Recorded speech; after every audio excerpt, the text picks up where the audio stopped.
All Things TechIE podcast is a product of the Extreme Media Network. For advertising and sponsorship opportunities, please visit www.extrememedia.ie. That's XTREME media.ie. Audio visual from an Irish perspective. This is the All Things TechIE podcast. It's episode 20. Believe it or not, guys, it's the year 2020. It is episode 20 of the Happy New Year. I know. Sunline joins me as usual. We're back talking tech, AV, and all things gadgety and gizmody. And even looking back, we're going to reverse the wheel and look back on some of the goods, the bads of 2019. I know we're doing this mid-January. I know, folks. I know. I'm sorry. I blame me on that. I decided that it was a great idea to have another baby in the family, and that's been my hold up, and that's been my excuse. I don't know what Simon's excuse is. I just needed time off. Oh, right, yeah, okay. Yeah. We surround ourselves with tech all the time, all in work and at home. So we needed just time off to spend time with kids. No, yeah. Real people. Real people, yeah. Do you know what? Simon and I, off mic, for the past 20 minutes have been talking about a really interesting topic that we are going to do as part of the All Things TechIE podcast, and we're going to talk about the life of audiovisual folk in Ireland. And it's going to be in a later episode, and we're looking for ideas from you guys of how we address this issue. And without naming company names or anything like that, but we're going to address the salaries, the requests, the expectations versus realities of an audiovisual technician in Ireland. What positions are out there in the market at the moment, and what people are looking for versus experience, and even maybe what colleges are in Ireland are providing their qualifications. Yeah, it's going to be on a later program. We were discussing off mic what we should be covering, what we should be covering.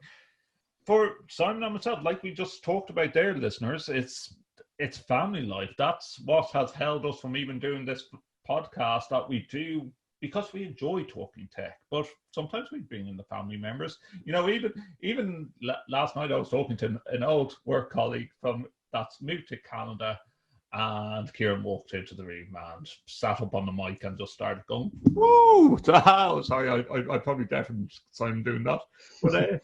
Started moving around my mic and having fun and seeing the fact that he was on screen, on cameras and whatnot. So, well, not saying that we're going to bring in our kids to our podcast, but we're going to talk about family. We want you to still listen to our podcast. Actually, talking of which, we have the stats, and I don't even think I actually sent Simon the stats. I should really do that, since he is co-host. Well, we want to thank you guys for 2019. We started this podcast in late 2018 to 2019. No, it was 2019. I can't remember when we started. We did start this podcast in 2019. And it has grown and grown in numbers and listeners. And we really want to thank you on that. We are going to work on doing more social media pages. We're going to get a Facebook page, a Twitter page, set up, and we have a brand new logo as well, as you can see on the All Things TechIE pod, which we also hope to have stickers if we're going to ISE and hand them out. So chase us down. We don't know what we're going to be in. We don't know where we're going to be. We don't know where we're going to be staying. That's all work in progress. Yes. But if you see us, do buy us a drink, because we are poor and we're Irish folk and we like to drink. Well, I do anyway. Simon's going to just find Simon. I'm happy with my Extron tea. No plugging free of charge, Simon. You know, let's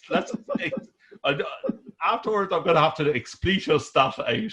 But no plugging. So, but let's try and level it out here. I don't have anything restaurant. Don't have anything crest on in front of me. I thought usually in this jar of pens, I usually have an Extron or a Crestron something or other. Oh well, okay. I don't have anything that I can hold up to screen. No, actually, what I'm going to hold up to screen time is new tech toys. What you got for? Oh, no, don't press buttons. What I got for Christmas, and I didn't cut off the call. Thank God I didn't. But this is my Christmas present. What's that? Ooh, it's a Wacom. I think it's pronounced Wacom. Though someone might correct me afterwards and say it's Wacom or something like that. I think it's a Chinese model. It's Wacom. It's a little touch panel, Bluetooth, that's attached to my Mac. The only thing I can say as a con, which nearly upset us doing this program, was I installed the driver, and then I'm not blaming Wacom on this, but then my Apple Mac completely and utterly froze, and I had to reinstall the operating system. Maybe it might have been just a coincidence, but really cool. Comes with a pen. So there's my pen. Really interesting on this, Simon. Okay, so little USB charger at the top. 1, 2, 3, 4, 5 buttons on the top for different commands. Can be used with Photoshop or any other drawing utensil. Little 2 buttons on the pen where you can right click and left click and zoom in and the likes. You navigate over the touchpad and the cursor moves, and then you can touch. So I was just practicing yesterday, just doing my signature. Really cool. That came out at €100 as my Christmas present for my wife. One thing that annoys me though, Simon, it doesn't magnetize the pen. So the pen could easily... that would be a nice little add-on. That Yeah. would, just so you don't lose it. The one thing okay, a lot of tech companies are doing this, where if you want to read the manual, you download the PDF afterwards on their website. I shouldn't hit the microphone. But it does actually have a nib. It has a really fine nib on the top. Let me just unscrew this to the camera. It has actually nibs inside it, which are like, apparently, as they break off, and they're not lead, they're actually plasticky tops, but as they break off, you're supposed to use the little pointer at the top there. I don't think you can see. Oh, maybe if I shine the light on. You're actually supposed to break the top off afterwards and just start it all over again, which I thought, like, God, do you really want to be pressing hard on the pen if you were going to break the nib?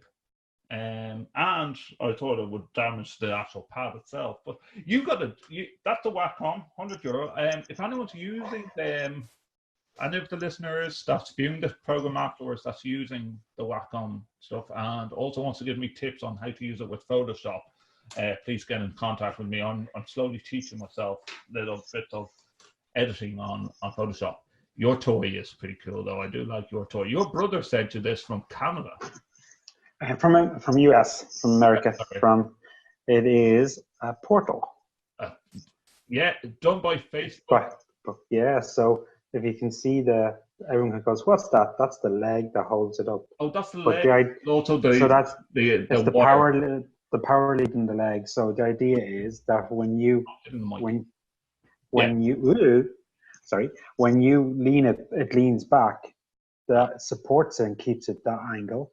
But it's also designed that if you can go this way, and it does the same thing. So the leg supports it and keeps it upright, so you don't stand holding it. You stand back. Either a 6x4 or 10x8 photo frame. Yeah, and it's an 8-inch. It's an 8-inch. It's called on Facebook. I'm going to flip it around the back for a sec, because you can see, if you can see the back. That's the speaker on the back. The speaker's on the back. There's a speaker on the back, as well as the mics, the usual mics up here. There's this one is mic and camera. It's a physical switch. So if I flick this around, you can now see the camera is available, or you can close it off and the camera's hidden, and you have lights to tell you it's hidden. Oh, and it connects into your Facebook Messenger, your WhatsApp, and you can also load apps onto it.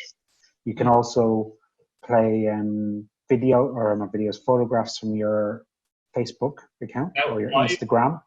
All the Messenger stuff that you would have on Messenger, like where you have I would call them, what's it called? Where they had hats, beards, all that kind of stuff. You can do it. But the best feature, I think, for kids is Storybook, where you can launch something like a Goldilocks or any nursery rhymes, and the person telling the story becomes part of the story, where they put, say, the wolf face onto the person, or they have the forest around them. So it's not and even they just a lower third, it's actually making the person a character in the story as the animation. Correct. That's Yes. super. And the words are on screen, so it's like maybe a little bit like watching a PowerPoint where you have the words of what to say, and you flick across, and it has the next paragraph of the story. It's at first, when Simon showed this to me, listeners, I was a bit like, that's really sad in a way, because it means that parents can read to their children if they're away at work or whatever. But then when I thought about it, it's actually a really clever, brilliant idea that, people might be calling granny or granddad, and they come to the child, and they leave the parents away for 10 minutes while they do the wash up and get the kids clothes ready for school or whatnot. So a simple but very useful idea by Facebook. How much? I know it's a present, but I think these retail for about $100. They're in dollars and pounds, because these were bought through the Amazon. Okay. So they're available on Amazon, and because they have Alexa also built into them. So you can literally talk to it and say, call whoever, and yes, it will call. And which is another fun feature for kids, because they can ring granny and granddad and their uncles and whoever, or simply ring. Has Rebecca got the ability now to ring grandma and go talk? Oh, she could, but she doesn't do it, but she could. Because what happens is, if you say we're on your phone and on Messenger, so that means you're active, it pops up on my screen that my favorites are active at this moment, and you can go and just click it and it starts ringing them. That's cool. So when my brothers or my mother is available, they actually come up on screen, and you can just go over and touch them and call them. The only one con, I think, from that is the fact that it needs to be plugged in at all the times. It's not battery powered. Correct. Yeah, it's a wired. It's a big chunky plug like this, but the cable is really long, which is great. I would imagine that that's the next step of the portals, that they're going to make it that it's a mobile unit. But having said that, maybe they won't, because if that's the case, people will use their mobile phone. Yeah, that's true. Or a big tablet or something like that. Now, let us know what you think. But at the current moment, it's at Simon Lang AV to send tweets to Simon personally. It's at Justin or Dawson to send tweets to me. We use the hashtag All Things TechIE, but that could all change in the next week or two as we create a new social media feeds for our show. But all the details as we go on is always available on our official website, www.allthingstech.ie. Like our show, don't forget to subscribe to All Things TechIE in your favorite podcast store. Now, let's go into the worst products of 2019. Before we go into the worst products, best and worst products of that past decade. But I think it's worth mentioning that the big thing that came up in 2019 was social media protection between Twitter and Facebook, and privacy reigned with a lot of different tech products, not only the social media sites, but Amazon Alexa and privacy. And I think Google really didn't come out, at least Amazon came out and said, well, okay, maybe we are listening to you 24/7, but Google haven't come out with anything since. No, they haven't. They're a bit quiet on that front, so you do wonder what's going on, or because Apple, even at their launches in 2019, were talking about privacy is like one of the most important things on their iPhones that are coming out, all their Apple products. So they're even kind of being upfront about what privacy settings do you want to allow this device, this app access this thing on your phone and stuff like that. So it's starting to become a massive part of everyday life. Well, I even noticed with installing apps there on my Mac OS and even installing this tablet that I got for Christmas that I have to type in passwords to let things be installed. Yeah, Windows 10 is also doing a lot of that too, if you have the admin settings set correctly. But I just find with a Mac, it's incredibly locked down that the risk of getting a virus or getting hacked is much more reduced than the likes of using operating systems like Windows. Personally, Agree. Yeah. And I'm waiting for someone to show me a stat that proves otherwise. No, because if you think about this week alone, there was a big security uh, risk raised by NSA on Windows, and now companies are kind of pedaling quickly to try and resolve this and protect their systems. So, but you don't hear of NSA releasing, does this for Mac or is that for Mac or iPhones are at risk here or there. There is very little bad things about Mac. Even saying that, when we were reviewing some of the stuff for what happened the last decade and what happened in 2019, Apple does show their face in a few places, but it's still minor in comparison. You brought up the topic of Windows 10 and update catastrophes. I think in general, it's Windows 10 still, or Microsoft still making updates and patches, and then they make a patch and it goes Python and it goes totally pear-shaped, and then 2 days later they're doing another update to repair the patch that they shouldn't have pushed out in the first place. And a bit of testing, guys, never goes amiss, you know.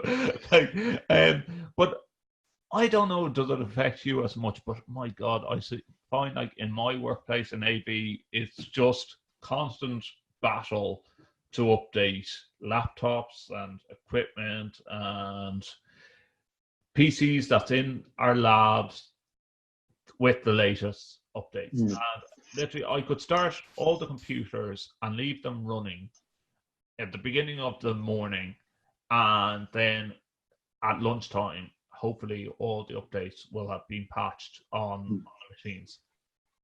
Yeah, I would see that a lot in PCs and work as well, but I actually starting to see the amount of updates on AV hardware is increasing a lot. And in our case, we're being scanned and checked on a weekly basis, our AV hardware that it's compliant. So it's no longer, AVs, that's something you don't really worry about. It's actually now becoming just as important as as the laptops in use in firms. And this AV security, I suppose, is becoming a massive thing. And like ClickShare had one recently where they had a security they had to update, and an update came out, and they had to even send out a note to all their users about saying that the security is front and center of mind, even though these things happen. And one would wonder, like, how much can go wrong with the likes of ClickShare, but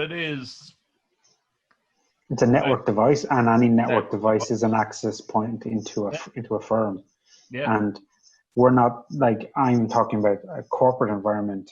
There's military installations using ClickShare. Yes, yeah. So where I think things are a little bit more serious than us in a corporate or education environment.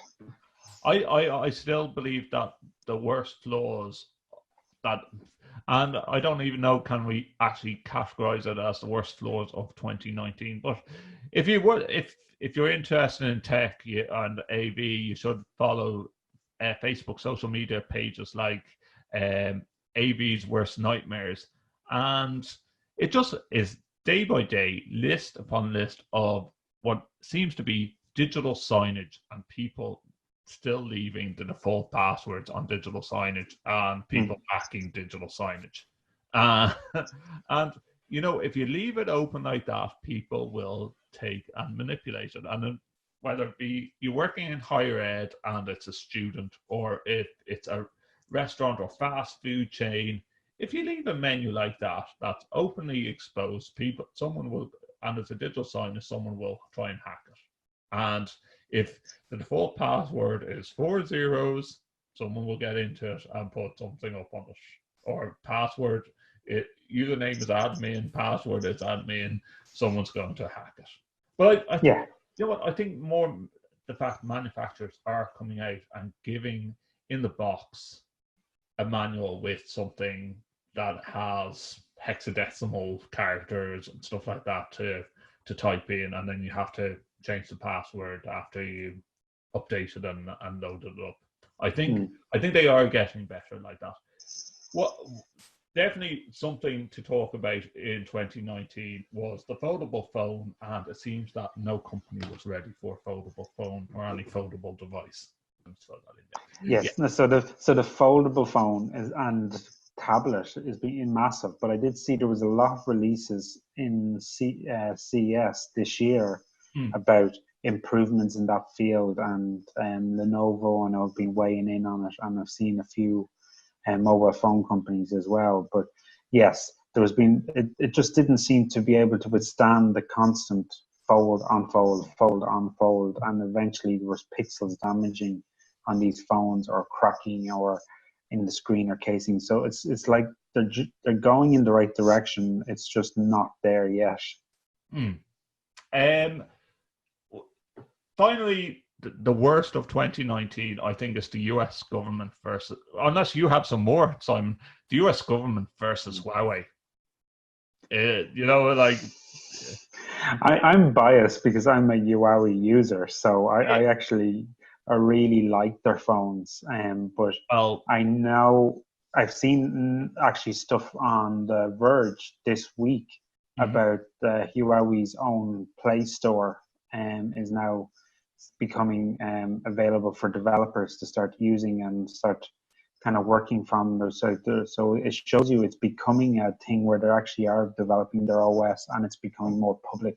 So I think thinking that Huawei don't use the Google Play Store.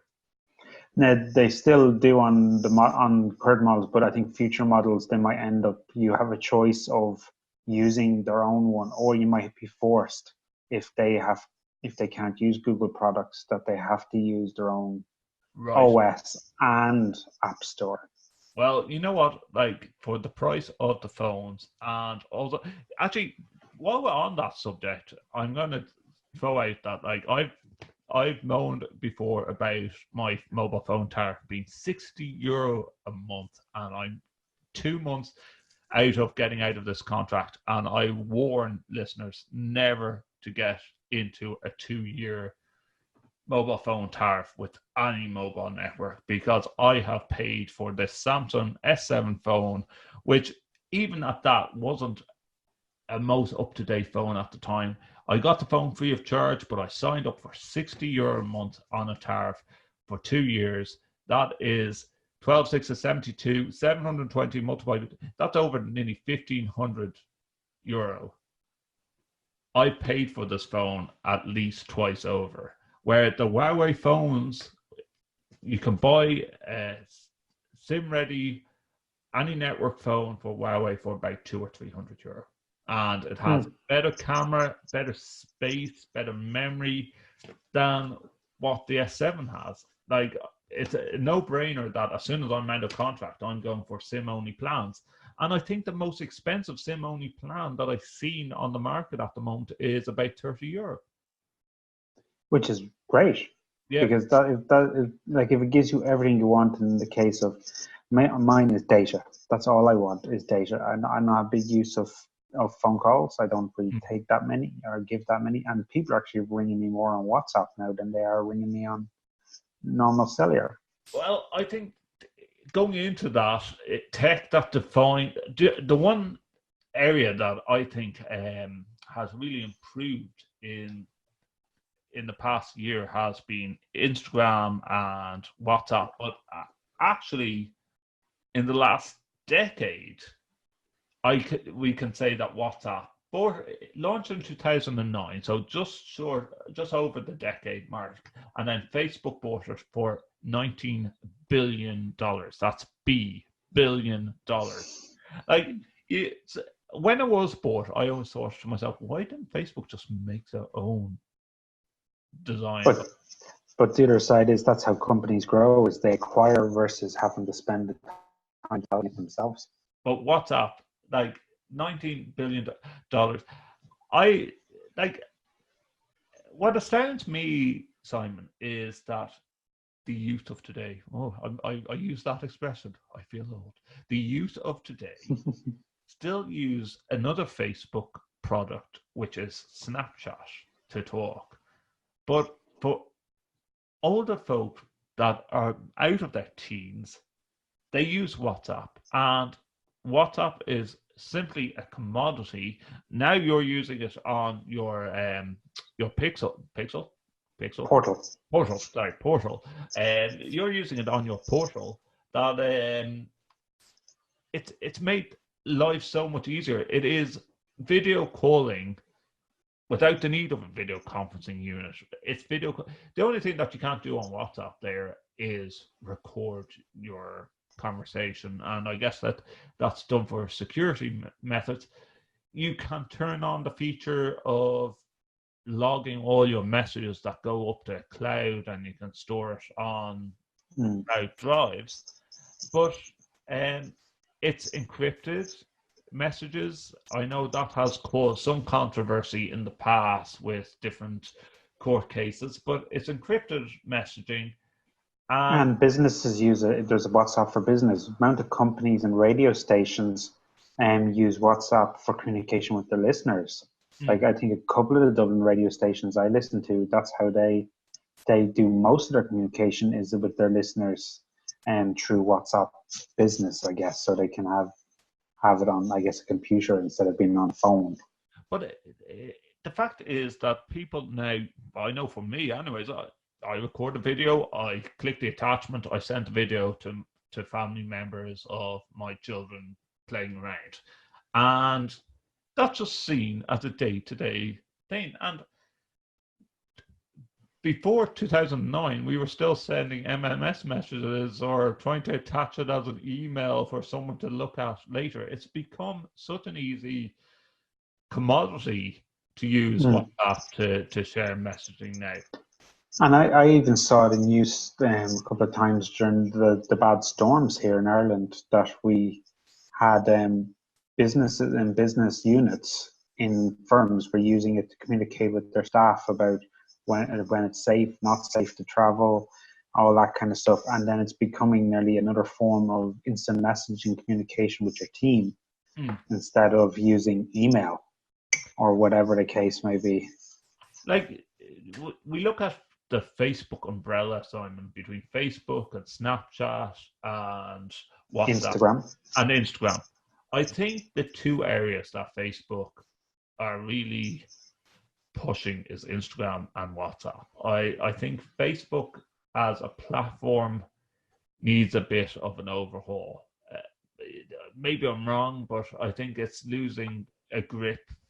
But actually, one that I didn't mention there of the worst of the decade is, well, sorry, we're talking about the best of the decade. The worst of the decade was the newest that came to Facebook in the past decade was Google Plus, and Google Plus died a death. It was it's gone. It's gone in the consumer market. It's completely gone. In a business environment, it's still part of everyday business because it's used for groups and stuff like that. So the company I work for, also they use it still, but that's because it's part of the Google business platform. Okay. But as a consumer social platform, it's gone. Yeah, it has. But don't get me wrong. I still think Facebook has some areas where Facebook Live, which I use for other social media things and doing internet radio and stuff like that. Live broadcasts, when they're used right in citizen broadcast ways, is brilliant. And maybe that's where Facebook is going to reshape and rebuild. They still have Facebook pages for business and like our page and whatever and postings and stuff like that. But people posting their own personal information, people are taking a step back and saying, do we want our life history on a social media trend like that? I think and then the problem is it's 10 years of stuff that's been put up there, and how do you take that down again? And I think that's years. Yeah. And I think that's impossible at this point. Do you know what? Also, last decade, the Apple iPad launched in 2010. I thought the iPads were older than that, but to think that I thought they were here here way longer than that. I just presumed they're just part of life. Yes. You don't really actually think, oh, they began at some point. Yeah. Yeah, and it just shows our age when we used to bring laptops for outside broadcasts and stuff like that, and now it's just mobile phones. Bring your mobile phone with you, yeah. And like you even see like press conferences now where you see the journalist and they're just holding their phone, yeah, up to this and recording it, or live even to the studio that way. Or more than likely, if all else fails, they can attach the file and send a WhatsApp back into the studio. Yeah, exactly. It's the scary thing. Uber launched in June 2010. Uber has had its ups and downs. So I don't know, is that the best or worst of the decade? It's had its problems. But it is a defining tech because it has changed an industry in some countries. In Ireland, well, not as much because we don't have it. But in like the US, in the big cities in the US and in the UK, you hear taxis are actually going down and use of Uber is going up. Yeah. So Instagram, as we spoke, product of Facebook, launched in 2010 and acquired by Facebook in 2012. I don't know how much Instagram was bought for, but you know what? I'm beginning to actually like flicking through different photos on Instagram, and it's something I have, but I don't use. Yes. It's for watching more than using. But if you stand on the train on the morning going into work, I would say over 50% of the people on the train are using it. Do you know what carriage you're in? Something that like I just want to add to this list now. Bluetooth headphones is it's definitely something that has defined the last decade, and it's not even the last decade. I say in the last 4 or 5 years maximum with Bluetooth, and especially the last two. I think in the last two alone, even the noise cancelling ones have really kind of upped it. Do you like these little pods that like people put in their ears, the Apple pods and stuff like that? I still haven't got used to those. I think they look a little bit weird, the Apple ones, but I do get them. But I still think sometimes you just don't even know a person has them in nowadays if they're a person with long hair. I think it's so very easy to lose, and I would rather overhead headphones as Bluetooth and add a bit of says me with my Apple ones here, but I like you when I'm working on my desk. I prefer to use these kind of headphones, but I do have the big over-ear ones for when I'm traveling on the train. I think it just eliminates having to turn your volume up so loud and damage your ears more as we age more. But we are definitely becoming a society where it's like sticking the headphones on your commute to work and not talk to anyone or anything. When that is mixed, I still have my thoughts on VR, but the Oculus Rift really did improve the whole area of VR. But I still think VR is incredibly in its infancy, and will it improve in the next 10 years, or will it be just one of these trends? I do wonder about it. Yeah, it is a bit like I feel is it a bit like Blu-ray. Yeah. Is it just one of those things? Is a certain clique of people? I think VR is massive for gaming people, and kind of maybe experience centers, and maybe a little bit like museum and all that kind of places that you can really immerse a person into it. But I just don't see a place in just normal everyday business for it. My argument always is people don't want to wear headsets.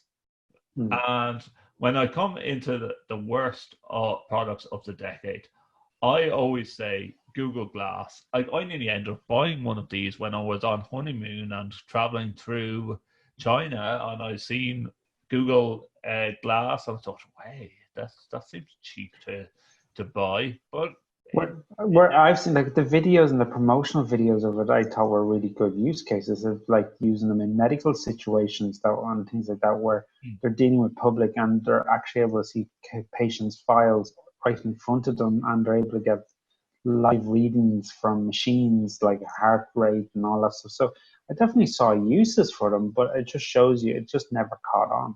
You would wonder, has Google still got a team working in the background to design apps for Google Glass, or have they just said, okay, that was an idea, let's park that?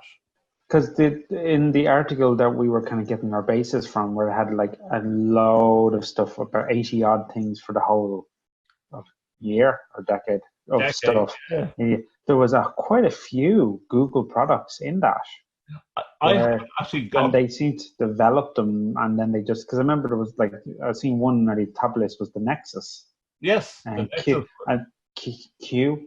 X, Q, I think, or whatever, the ball, the one that looked like it looked like a bowling ball. Like, I thought that was an amazing thing when it came out, and then I see it just totally disappeared. And so they seem to do a lot more, maybe take more risks in trying products, where most other companies don't seem to, and they don't work, they just fade into the background. Well, as the old saying goes, you can't make an omelette without breaking some eggs. And Google, at least, is one of these companies that try out these different areas, or Alphabet as the main firm company. We're going to actually stick this article. It's from The Verge, and it lists, like as Simon says, 84 different things. And we'd love to hear your comments on it. Some of these things I've actually never heard of, like the Google Barge. The barges had an intrigue of a Dan Brown novel. 4-story structures were floating off the coast of San Francisco, and Google's wouldn't say what they were for. Interesting. So it's probably or something like that, or an R&D, R&D of like what is life like if we lived on a boat, or if we put all our employees on a boat for a couple of months. Maybe it was just like a reality. But see, Google's massive into the health stuff that we don't even hear about. Like, I think do you think about all the health fish and all the fitness stuff? They're actually getting more into that, and they're probably working on cures to medical issues that we don't even know they're working on, and things like that, with big research companies, because they have the facts and the information that they're getting back kindly from all the users who don't even probably know they're doing it. Yeah, absolutely. We're going to put up those worst of 84 worst products of the decade. But the way we'll put them up on the show notes, allthingstech.ie. If you want to tweet Simon, it's at Simon Langley AB, or myself at Justin Orr Dawson. All our details on our official website. The All Things TechIE podcast. Subscribe, like, and share. But something that always comes up in January, early January, it is how we define what's coming up in the next year in tech. And we're not talking actually about ISE, we're talking about CES. I would love one of these days to just have a media pass to go to Vegas and go to CES and see all the toys that were there. I'd be like a little kid screaming as they put me on the plane back from Vegas to Dublin, going, I want to stay, I want to play with all these toys. There's so much stuff that you can see. So, do you think CES influences IES or IES influences CES? Hard to say. I definitely think ISE influences Infocom, because Infocom happens later in the year. And I think there's a lot, and even AV folks that are over in the US will say there's a lot more to see at ISE than there is at Infocom. Yeah. CES is more tech, and Of course, it's aimed at the consumers because that's what it is. It's a consumer, right? Yeah. Electronic show.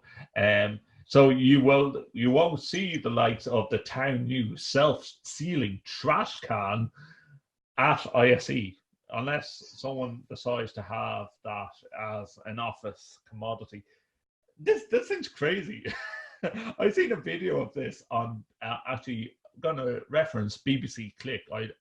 If you first you click that subscribe button and you subscribe to the All Things TechIE podcast, and then you click and subscribe to Click as a podcast as well. But if you live in the UK or Ireland, you will get it. I don't think you can get it online, BBC Click, but maybe I'm wrong. I think there's some type of licensing laws to just have it for the UK.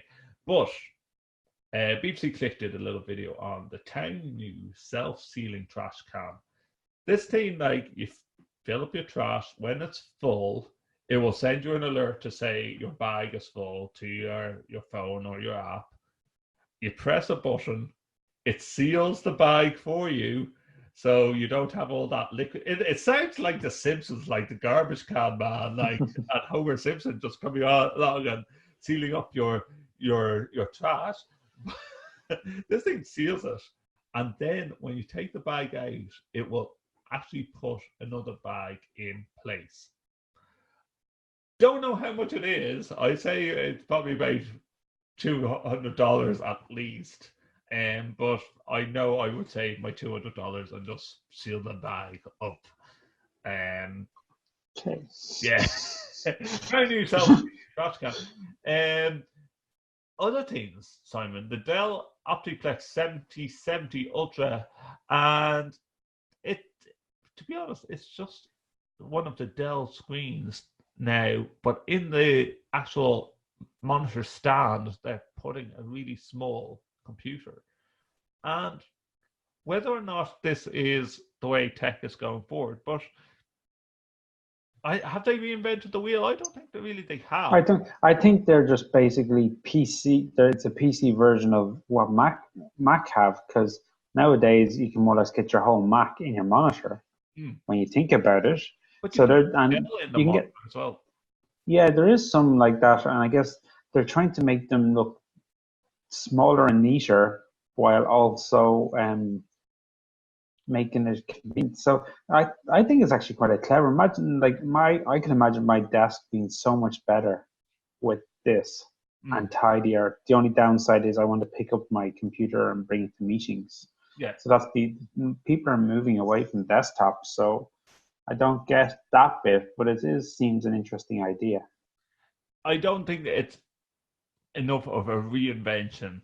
I think it's a play. It's giving an option to office spaces, but maybe AV people and IT people will tell us that having a built-in computer into a monitor is the worst thing ever. If one part breaks down, you have to take the whole monitor off. Maybe this is a bit more easier to repair and slot out a card and put in a new computer or whatever. Dell Optiplex 7070 on the basis of the same level of expense of a normal tower computer, I believe. I don't know, because I did see, which I thought was kind of interesting. Don't know how long ago I saw it is Samsung had one where it's just your phone goes into a dock and it becomes your PC. So I think I would rather something like that, where you literally, your phone is your PC, so it's a phone when you're using it like anyone else. But when you go to your desk, you dock it, and then you have a keyboard, mouse, and monitors, monitor and monitors, and then that becomes your desktop. It's actually still running off your phone, but the other side, it's just a desktop environment. And I think I'd find that more beneficial to me than than a computer. I'm surprised the likes of Apple haven't come out with this type of setup as well, because everything's usually integrated anyways with Apple and their products. Interesting idea, and I'm surprised more haven't come out of it. Maybe someone will tell us that this already exists, and also at the likes of CES or whatever. Let us know. allthingstech.ie is our website. Do you like to have a warm bum when you go to the toilet and do a number 2, or sit down on the toilet seat? Well, there's one called the BioBidget Slim 2 Smart Toilet Seat with heater, and again, all these links will be in our show notes, and we might play some videos through this video podcast if you're looking at us on YouTube. This thing, literally, it is a toilet seat with an app and Internet of Things once again. And before you know that you need to go to the toilet, you can actually heat up your toilet seat through the app. Again, about 200. I can find better ways to spend my money. I thought this one was quite cool. The phone charger and car jumper by Mophie Power Station Go Phone. Price at $100, not overly expensive, because you would probably buy one of these little power banks and I'll hold up one. I'm not going to show which product it is, but like mobile phone power banks, this one actually has a load of stickies on the back, so I can just stick it to the shelf and stuff like that. That gives me a bit of juice for my mobile phone for emergencies. But I don't know if that's playing in the background, does it? No, it's not playing. Sorry. The Mophie Power Station Go Phone Charger. But this actually has 2 jump leads to actually jump your car if needed. So you can keep it in your car. You know what? I'd be worried about the fact of it has the correct amount of voltage to jumpstart your car, but also has a different type of voltage for on the phone. Yeah. How it will like blow up your phone or something like that. But $100, like, you know what? You would spend $100 on a power bank for your phone or at least $50 to for a decent one. But it's interesting that you could use it to jumpstart your car. Yeah. But American, but from the looks of the actual site, it has American leads, and I don't know, is this available? It says here it can jumpstart a car up to 50 times on one charge. That's pretty good. Yeah. That's really good. Yeah. I like that, but American connections though, I wonder, do they do it for Europe as well? We'll have to try and find out. We'll put that up on the show notes as well. That's the Mophie Power Station Go Phone. I have to laugh at this one. So between there's some absolutely wacky things, and I do like looking at the wacky ones at CES. And if it's too much of an inconvenience to turn on a tap in your kitchen, you can now get a voice-controlled kitchen tap. What'd you guys do at school? We got to paint. All right, wash those hands before we snack. Alexa, ask Moan to turn on warm water. Running faucet to 86 degrees. Introducing You by Moen Smart Kitchen Faucet. The ultimate display of intelligence and unmatched precision. Alexa, ask Moan to fill the baby bottle. First, I will run the water to temperature. Fully customizable presets for exact measurements and exact temperatures will make daily tasks a breeze. When the light is solid, you can wave over sensor for 6 ounces of water at 85 degrees. Mommy, Sammy's out of water. Can you help and put the bowl in the sink? Alexa, ask Moen to fill the dog bowl. Program custom commands using the app, or ask for exact measurements. You're going to need 2 different quantities of water at 2 different temperatures. Hey Google, ask Moen to dispense 1/4 cup of 110-degree water. Combine specific temperatures and measurements, or mix generic commands with specific commands. Hey Google, ask Moen to dispense 1.5 cups. Now our egg wash is going to ensure perfect browning. You'll need 3 eggs and a tablespoon of water. Hey Google, ask Moen to dispense 1 tablespoon. Wave over sensor to dispense 1 tablespoon now. You by Moen Smart Kitchen Faucet also recognizes casual words such as hot, warm, and cold. Alexa, ask Moen to fill my sink with hot water. This battery-operated system doesn't require its own dedicated outlet. Turn it on or off with your voice or your hands. You by Moen Smart Kitchen Faucet. Technology aimed to make your life a little bit easier. I worry about our children with regards to Internet of Things, dude. Like, seriously, between a heated toilet seat that we're going to be spoiling our children in the future to the Moen, I think it's pronounced, bathroom or kitchen sink. And the Moen is a smart technology made to make every day interactions with kitchen more convenient, from precise temperature controls to the exact measurements or operation from any of your taps.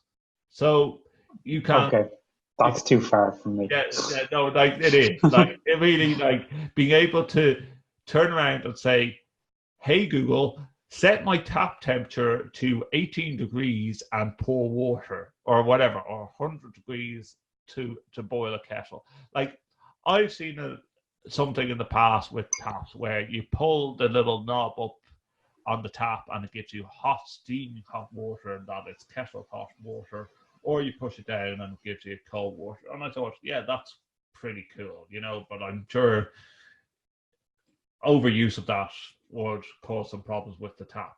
But the fact of the matter is having a tap where you can and then I think about the layers of, if someone actually hacked your house, they now have the ability to not only just mess with the lights and open the doors. And we talked about in the past episode how a guy used lasers to get inside a house, and lasers and voice controls. But now a hacker could actually flood your house as well. It sounds like the wet bandits from Home Alone. Yeah. Or the other side is actually turn it to scalding hot and burn you. Yeah. Like what if a kid actually did to, you know? Where I'm just thinking, like, well, not at least the ones where you go in where there's a sensor, you put your hand underneath and it starts flowing. I get that. Because that's a hygiene thing, because you're not touching taps and spreading germs. But to actually go, oh, you have to actually tell your tap to turn on, I think that's stupid. Yeah, but unless like maybe this thing can send you an alert going, your child left on the tap while brushing their teeth this morning. Do you want me to turn it off? Or or something like this. Or warning, your kitchen floor is actually soaking now, and you will have to get in a builder to repair your floors because little Johnny left the plug in the tap and it's flowing over the sink basin.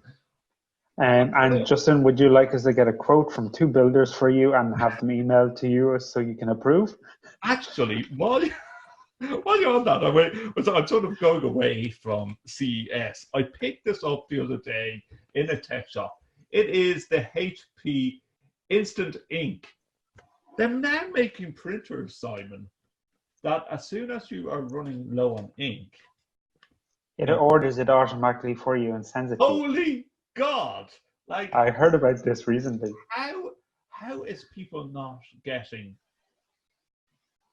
this wacky orders? And I'm sure there is. I think that's my research for the next program, of how many people get like 20 cartridges delivered to them just because their printer just went AWOL. Especially in businesses. If businesses use this, like, I know in workplaces, not maybe my workplace or anything like that, where people kick the shit out of the printers when they don't work, or there's a paper jam or something like that. I'm sure that there's paper jams in some of these printers or whatever, or they think it's running low on a cartridge and someone's opened it up or something because they don't know how to remove a paper jam, and all of a sudden knock on the door next day and they have 20 cartridges outside their house. Maybe I'm wrong. Maybe I'm being really hard on HP, and I apologize if I am, but there has to be cases where this has gone absolutely pear-shaped. Has to be. There's probably is, but knowing the company, they probably have stuff in there to protect that you can't order, get more than one delivered per month or something like that, as a protection on them as well as a protection on you, or they verify. The only thing I can say is how it works. Number one, pick your plan. Choose from a plan based on the number of pages you print a month, not on the amount of ink you use. You only get the ink when you need it. Your printer sends you HP original ink before you run out, so no stockpiling, and change your plan or cancel at any time. I want to hear from listeners who are using these, who actually say it works well. 15 pages a month is a free printing plan at no cost. 50 pages a month is $2.99 a month. 100 pages for €5, 300 pages for €10, 700 pages for €20. So it's talking about the paper, which brings up my point as well. Again, paper jam, you're going to get a load of repeat prints, and then all of a sudden it's going to be ordering ink for you. That would be my argument. I want to be proven wrong. Let me know. Tweet me at Justin or Dawson. You can tweet Simon at Simon Lang AB. Our website, www.allthingstech.ie. Technology from an Irish perspective. This is the All Things TechIE podcast. Lenovo and the ThinkPad Fold. Again, we're going to foldable devices. I just think that's going to be problems. But it's been that Lenovo is involved, I think, because they're such a substantial computer. That's the demo one I saw, and I thought was quite interesting that it's more oriented towards businesses. Have you played with this? No, I've seen it. This is one of the videos I saw from CES that I was impressed with, being that I'm on a Lenovo now, as an example. So on the ThinkPads, they are good machines. So I think Lenovo wouldn't have gone into this slightly blind. I think Lenovo ThinkPads are absolute workhorses of devices, especially for business. They might be more expensive on the market, but they are actual workhorses. I don't know about this. It's a room for these type of things at technology shows. Sex gadgets, banned from last year's CES.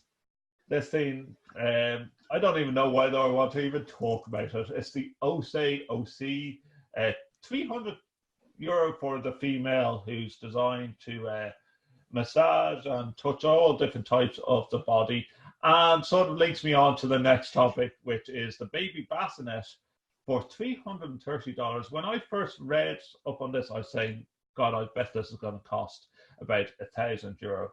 It's very much like a Moses basket, but it has all the tech involved. It is available in early February 2020. Again, CES and prototypes. Will it actually come out and available? It rocks the baby for you. It can do a car ride. It can do a kangaroo hop. I worried about the baby whacking his head. It can do a tree swing, a rockabye, and a wave-like motion. Oh, Bluetooth enabled, so you can play sounds. You can actually do this from your app. So you can be downstairs as mommy or daddy, and your baby starts crying. You just open up your phone and make the actual motion of... I really worry about kangaroo. Like, why would you... why would you want to bounce your baby like that? Bluetooth enabled, as Simon mentions. 5 motions, 5 speeds. The baby would be flying out of the cot on kangaroo mode. 4 sounds, vibration, and timer. Interesting.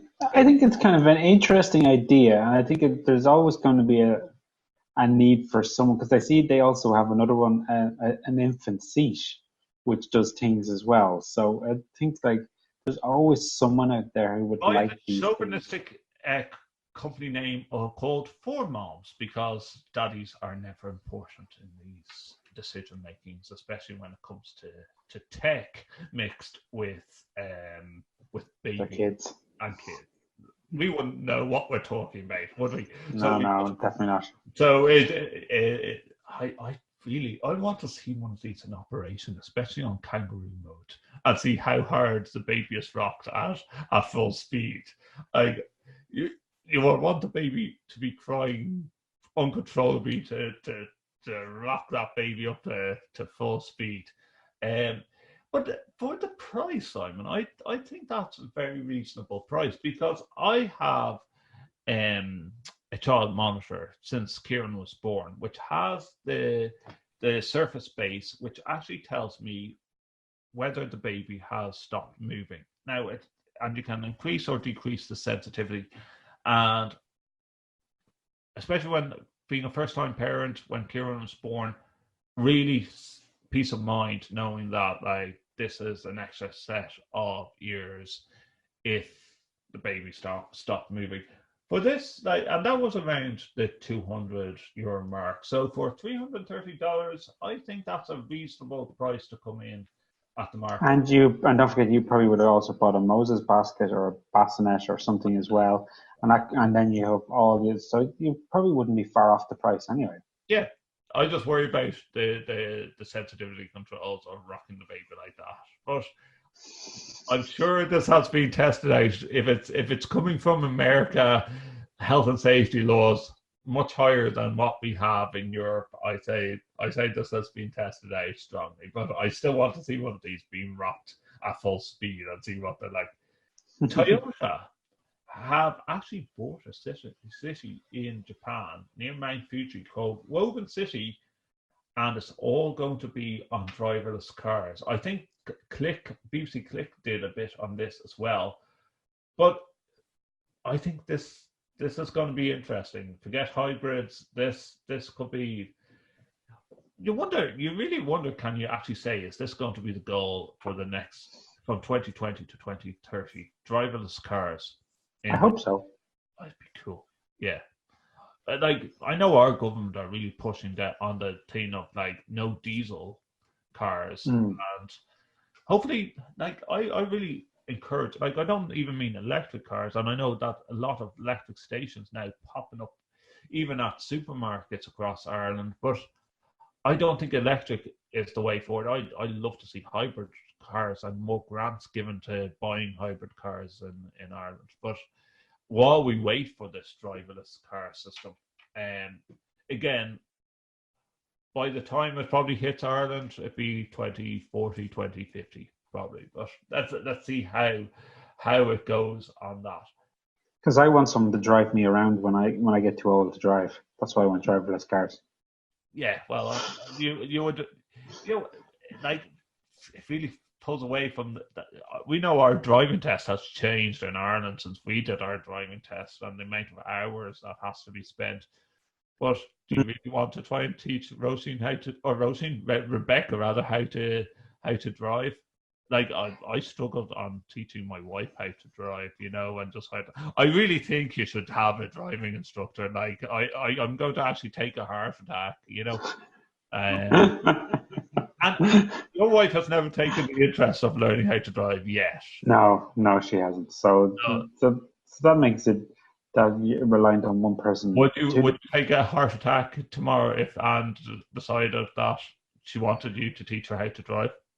No, I wouldn't mind trying, but it's not. At the end of the day, it's just the way it has worked out. But I know both people don't drive in a family, and they just rely on public transport for everything. And it's like, it's very rare to find people like that, but it is happening. So I think I always go back to the iRobot thing, and that's where in my head I always loved the idea of where they have driverless cars, but you can take over control. Yes, yeah. And I think that's the key thing, that you can take over control.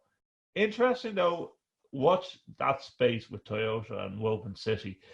What are you looking forward to in ISE 2020? Well, I really loved the fact that Hypervision are really coming on. I don't know, did you even see back?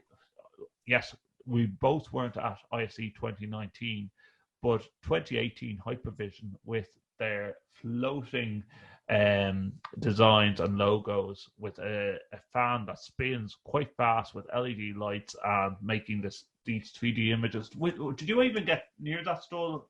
Yeah, I saw those. Yes, and because you kind of go, but there is a use for them, but it's just you didn't really think about it back then. I thought they were incredibly noisy. Like they did have really high bass sound and music. They were fans, basically. They were like a really fast fan, basically. Yeah. But now they are coming on with doing floating faces as a way of doing conferencing, and I actually believe that this will catch on. This type of interaction, and it sort of brings away from the VR and AR and go into holographic gaming and holographic talk. It's like if you have this in the reception area with someone talking, yes, it's going to be noisy, but it really stands out. It's something different. I think Hypervision could be onto something here on that. That's one area of things that I'm looking forward to seeing at ISE, or the V pilot.